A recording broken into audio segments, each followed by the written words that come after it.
안녕하세요. 잡시광입니다.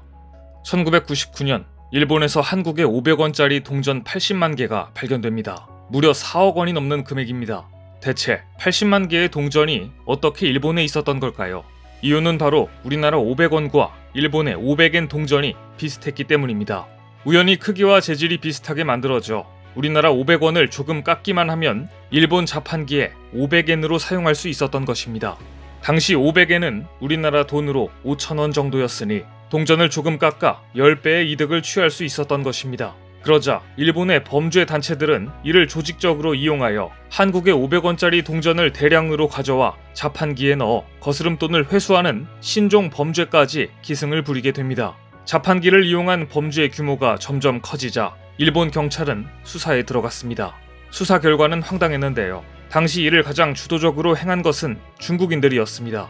다수의 중국인 조직이 검거되며 막을 내리는가 했지만 10배나 이득을 취할 수 있다는 소문에 한국과 일본, 심지어 동남아와 호주 범죄 집단까지 뛰어들며 범죄 규모는 점점 더 커집니다. 아무리 잡아도 애초에 자판기 센서나 시스템을 고치지 않는 이상 막을 수 없는 오류였던 것이죠. 새로운 동전을 발행하고 유통하는 것은 엄청난 비용이 듭니다. 때문에 당시 일본 정부는 어이없게도 한국 측에 500원짜리 동전을 바꿔서 재발행해달라는 요구를 합니다. 하지만 한국의 500원짜리 동전이 일본의 500엔짜리 동전보다 6개월 먼저 발행된 것이 확인되면서 교체의 책임은 일본으로 넘어가게 됩니다. 결국 일본은 울며 겨자 먹기로 2000년 8월 새로운 500엔 동전을 발행하게 됩니다. 그로부터 21년이 지난 작년 11월 일본은 500엔짜리 동전을 또다시 교체했습니다. 일본은 이번에는 위조 동전 방지를 위한 신기술을 적용해 만들었다는 이유로 새로운 500엔짜리 동전을 유통시킵니다. 그런데 새로 발행한 500엔짜리 동전은 일본 전역에 여기저기 문제를 만들며 엄청난 혼란을 만들어내고 있습니다. 먼저 버스 회사들이 난리가 났습니다. 새로운 500엔 동전을 사용할 수 있는 요금 기계로 교체를 해야 하는데 기계 교체 비용만 수천만 엔이 들기 때문입니다.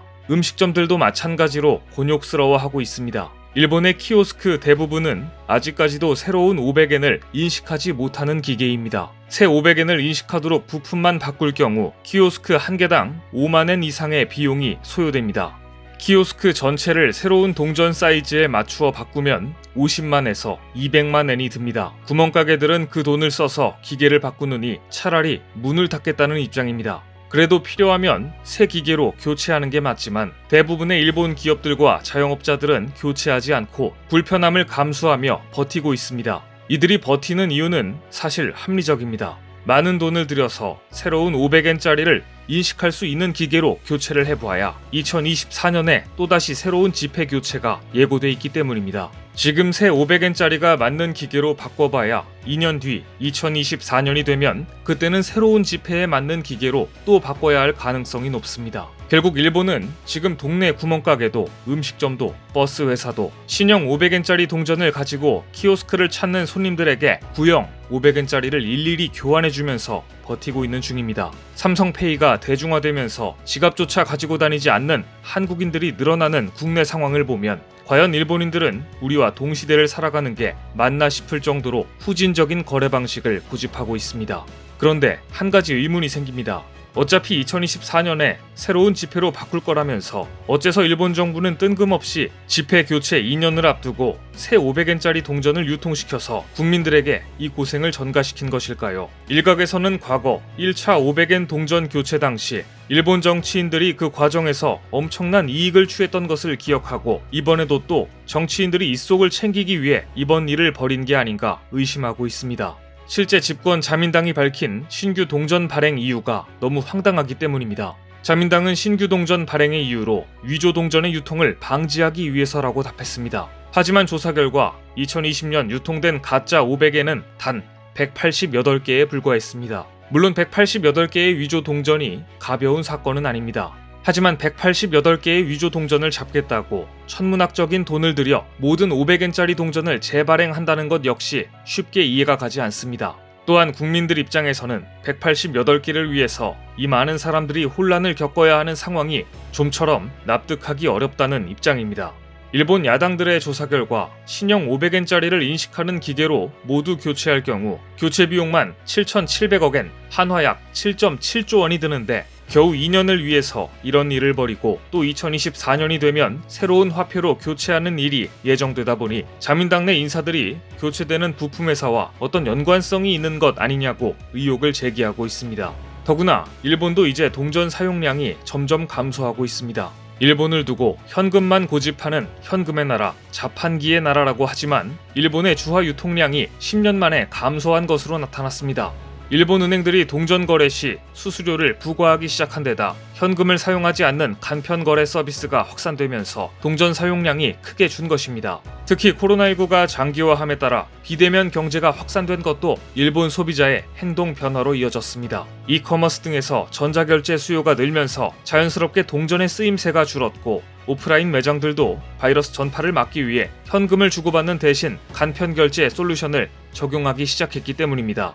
결국 일본도 점점 현금 없는 사회가 되어가는 분위기가 형성되자 다급해진 자민당 정치인들이 마지막 한탕을 치기 위해 무리하게 화폐 교체를 진행하고 있다는 분석이 지배적입니다. 그런데 일본 정부 정책에 은행들은 엇박자를 내고 있습니다. 최근 일본 은행들이 동전을 현금 자동 입출금기로 입금할 때 수수료를 받겠다고 한 것입니다. 은행들은 동전 수를 세는 ATM기를 유지하는 데 상당한 비용을 투입하고 있습니다.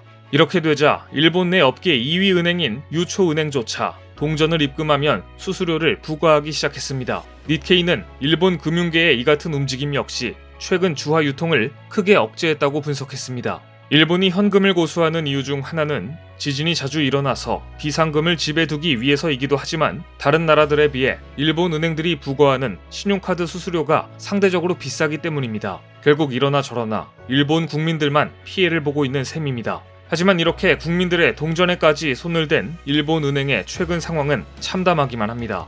최근 일본의 3대 초대형 은행들은 초저금리 환경에서 실적이 악화하는 것을 막기 위해 몸집을 급격히 불린 결과 자산 규모가 일본 국내 총 생산의 1.5배를 넘어섰습니다. 비대한 공룡처럼 몸집이 둔해진 일본 3대 은행들은 일본 은행원 1명당 관리해야 하는 자산이 미국 주요 은행의 2배에 달해 사실상 관리가 불가능한 상태라는 경고까지 나오고 있습니다. 니혼게이자이 신문에 따르면 미쓰비시 UFJ, 미쓰이 스미토모, 미즈호 등 3대 메가뱅크들은 은행 간 합병으로 자산 규모가 20년 만에 2배 가까이 늘었습니다. 하지만 같은 기간 미국과 유럽 은행들의 자산 규모는 비슷한 수준을 유지했습니다. 그럼 일본 은행들만 어째서 이렇게 비대화가 되었을까요? 이유는 2008년 글로벌 금융위기 이후 이어진 일본의 만성 초저금리 때문입니다. 금리가 하락하고 은행의 수익성이 급격히 악화되자 은행들은 몸집을 불리기 시작했습니다. 금리가 2분의 1로 떨어지면 은행은 자산 규모를 2배 늘려야만 이익을 유지할 수 있기 때문입니다. 하지만 초저금리가 오랜 세월 계속되고 많은 부작용이 나타나는 지금 더 이상 비대한 몸집을 유지할 수 없게 된 일본의 메가뱅크들은 자산을 팔아 몸집 줄이기에 나서고 있습니다. 최근 미쓰비시 UFJ 은행이 MUFJ 유니온 뱅크를 팔기로 결정했는데 MUFJ 유니온 뱅크는 미쓰비시가 거품 경제 붕괴 이후에도 절대 팔지 않았던 자산이었습니다. 그런데 이걸 팔기로 했을 정도로 조직을 축소화시키려고 안간힘을 쓰고 있다는 이야기입니다. 2000년대 아이슬란드는 자국 시장을 글로벌 금융 허브로 키우겠다며 은행의 몸집을 급격히 불렸고 3대 은행의 총 자산이 아이슬란드 GDP의 9배에 달했습니다. 그러다가 글로벌 금융 위기가 터지자 아이슬란드의 3대 은행은 모두 국유화됐고 이 여파로 아이슬란드도 국제통화기금 지원국으로 전락한 바 있습니다. 일본은 아이슬란드의 사례를 보면서 자기들도 언제 그런 일이 벌어질지 모른다며 우려하고 있는 것입니다. 일본이 IMF의 지원을 받아야 한다는 이야기까지 나올 정도로 경제가 좋지 않은 상황. 더구나 동전 사용량은 계속 줄어들고 있는데 뜬금없이 500엔짜리 주화마저 교체해 사회적 비용을 지불하게 만들고 영세 자영업자들의 불편만 초래하다니 아무리 보아도 위조 동전을 잡기 위한 것이라는 이야기는 그저 자민당의 핑계인 것 같고 일본 야당이 제기하고 있는 의혹, 자민당 정치인들과 동전 제조, 유통업자들 사이에 무언가 비리관계가 있다는 주장이 더욱더 설득력이 있어 보입니다. 오늘 준비한 소식은 여기까지입니다. 댓글을 통한 여러분들의 많은 의견 기다리겠습니다. 시청해주셔서 감사합니다.